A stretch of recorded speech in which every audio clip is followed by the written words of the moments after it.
The contaminated fentanyl massacre is beginning to generate its first political reverberations.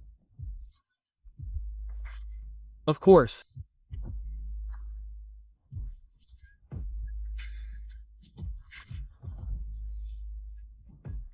the responsibility of Ariel Garcia Ferfero, the owner of the HLB Pharma Laboratory, the laboratory that distributed more than 30,000 ampules of this anesthetic contaminated with a deadly bacteria, is beginning to be added to the responsibilities of those who should have controlled the traceability of this fentanyl and also of those who should have taken those same ampules out of circulation when the first alerts went out in LANMAT and in the Ministry of Health regarding its lethal nature.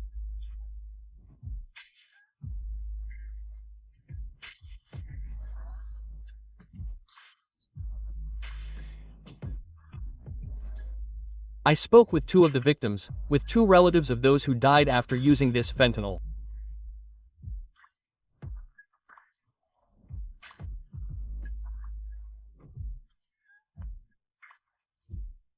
One of them is Daniel, father of Daniel Sebastian Oviedo, who died in the Italian hospital of La Plata at the age of 44. He had been on dialysis for over 15 years, but he didn't have to die, as he did in February of this year, precisely because of using fentanyl.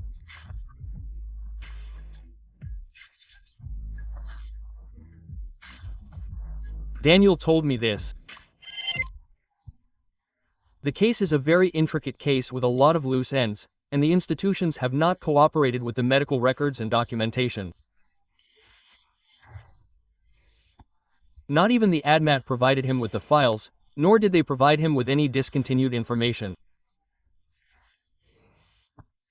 In fact, the judge had to search the case further to recover the missing documentation. So we understand that the case is being handled well, the judge is doing very well, and he is standing on solid ground.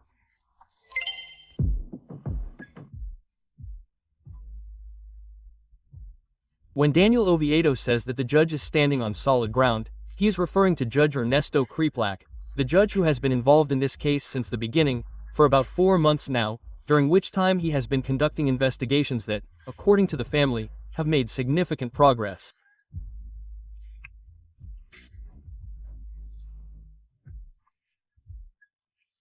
When the government saw that this issue was growing, it first reacted by collaborating with the investigation.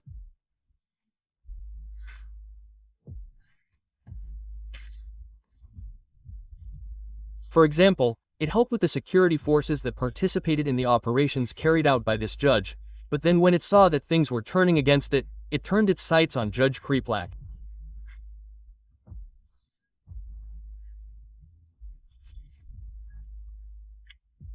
Presidential spokesman Manuel Adorni suddenly denounced that he was protecting some of those involved and urged him to put someone in jail, to put Ariel Garcia Ferfero in jail, because when you listen to him and he speaks, you can see and express himself like a criminal.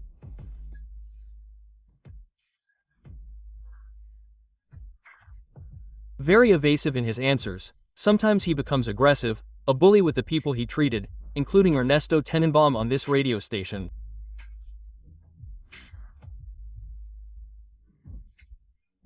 He doesn't seem to have the training to explain the production of a medication used in such complex contexts as this, but he's not the only one responsible. As Oviedo said, there were those who should have controlled it, and Saul Francesi told me something similar. Saul Francesi is the mother of another of the deceased, Renato Nicolini. He also died at the Italian hospital in La Plata after a motorcycle crash. The kid is 18 years old. He crashes with the motorcycle, they save him, multiple trauma, head trauma, they give him fentanyl to stabilize him in intensive care and he dies from it. Saul, who has been fighting with her sister, who is the family's lawyer, told me this. There are also those responsible within ANMAT and within the Ministry of Health of the nation, because ANMAT did not control it, so there are several responsible parties. Sure. Oviedo also pointed to other responsible parties within the state. Listen. And well, with respect to those responsible, I do not want to leave out the Minister of Regulation and the President of the nation himself, right? Why, Daniel? The one who gives the line. Sure, there are 2 ongoing expert reports, 2 expert opinions that are going to bear fruit this week. One is being carried out by the Forensic Medical Corps of the Supreme Court. It seeks to determine the causal relationship between bacterial infections and deaths to see what criminal offense applies. The other one that Malbra is doing is on the production of fentanyl itself. This expert report aims to establish what was done well, what was done badly. Well, let's see. Basically, if there was intent or negligence, if someone poisoned the capsules, as Pharaoh says happened through the media, he has been accusing his partner and CEO, and it is not understood why he would have done that, and it is also not understood why he would have allowed him to continue doing it after the alerts that arose in December of last year.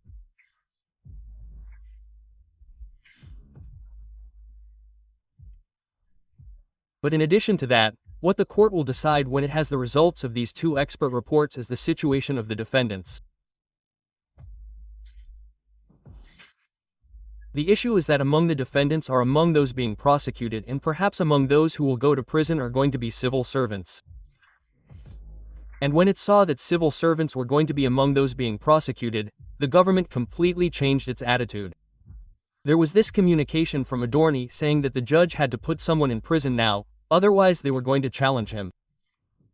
Something that absolutely all constitutionalists criticized, even those who sympathize with the government, because neither the president nor the presidential spokesperson can do that. But at the same time, Mario Lugones, the minister whose voice or face we didn't recognize, despite the fact that he was the great adjuster of Garaham at the time, came out crying, as we showed yesterday, and saying that it couldn't be that there were people as bad as those from the laboratory that had done this.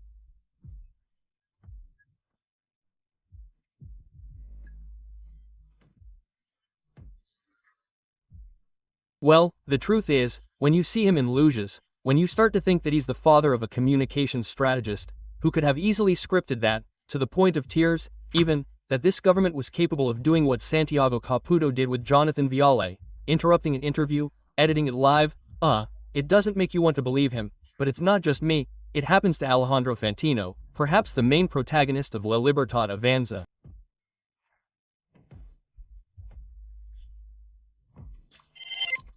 Because if we broke it because of the VIP vaccination center, the late Jin Gonzalez Garcia, and you were like the HBL Pharma say, they gave you the report and they didn't withdraw it, or they took a long time to withdraw it. I don't know, guys, I don't know what you think, I don't know, tell me. When we have to say it's more than 100 died and people are left with after effects forever. Put yourself on the other side that you're seeing so far. 2,354 that in a little while you're going to sleep, and that in your other room your parents are sleeping, or your 25-year-old brother or your 11-year-old brother are sleeping. What would have happened if this poisoned fentanyl had taken them away? You'd be looking for the one who did that to you with a .45, then at least this old fool resigns. Okay, Mario Lugones. Yes, you resign, Dad. Balls like a short-horned bull. Of course, one might not believe a Fantino either, right?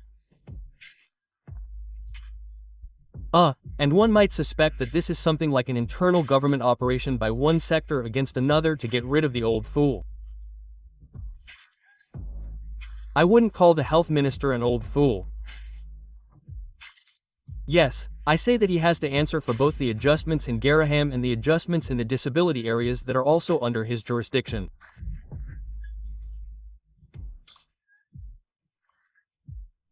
How about this massacre, this true health crisis, this tremendous tragedy that killed 100 people, but also left many others badly injured with sequelae, as Fantino said.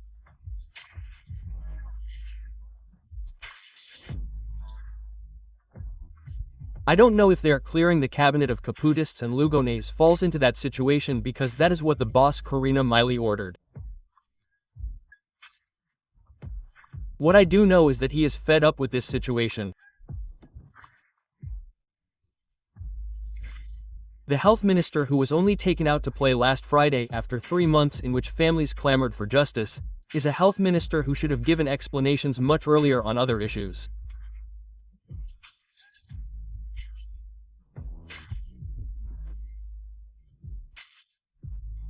Loans is also fed up, but the government is fed up with this situation, and that's why it's trying to get rid of a judge who, according to what the victims say and the progress of the investigation, is not only conducting an investigation that is correct and very solid, but also quite fast, something very unusual in the Argentine justice system.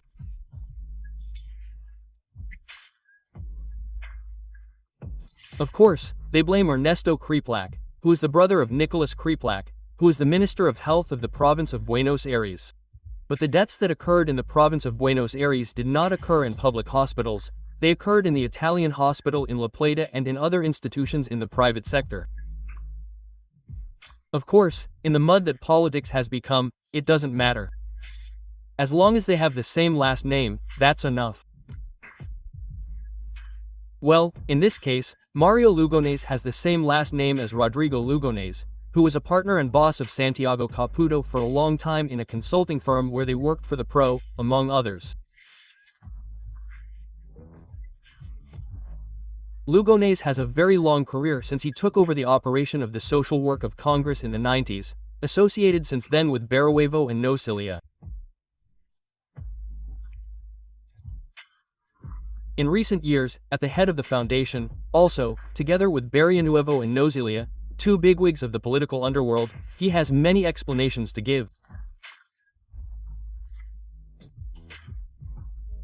Of course, in his case, he has not yet achieved that last name, but the progress of the cause and the tenacity of the victims are beginning to turn that around. Lugones is fed up and even Fantino is asking for his resignation. Things happened. Alejandro Bercovich on the radio with you. They happened.